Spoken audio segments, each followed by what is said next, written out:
مرحبا. مرحبا. شو الاسم؟ يوسف. يوسف. من وين حضرتك؟ أنا من المغرب. والنعم والله، وانا من الشام من سوريا.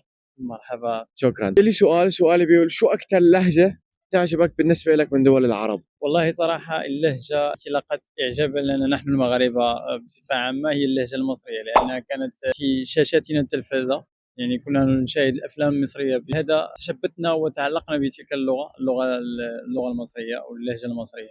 اعطينا جملة باللهجة المصرية بتعرف؟ محمد سعد لما بيقول صبح صبح يا عمي الحاج. انت بتتكلم جد؟ لا حول ولا قوة الا بالله، والله ما اعرف غير منك دلوقتي يا ابو حميد. ايوه. تمام.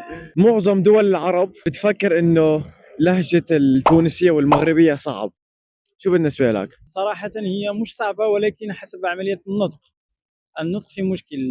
في بعض الأشخاص ينطقون الكلمات بتسارع أو بسرعة، الشيء الذي يؤدي إلى عدم فهم الشخص المتلقي لبعض الكلمات.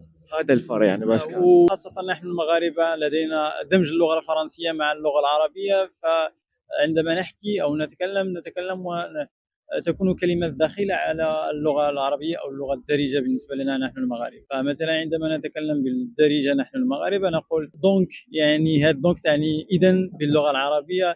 هذه الكلمة هي داخلة على اللغة العربية، وهي في الأصل جاءت من اللغة الفرنسية، لأنهم كانوا في وقت مضى كانوا يعيشون في المغرب. تماما، فشكرا.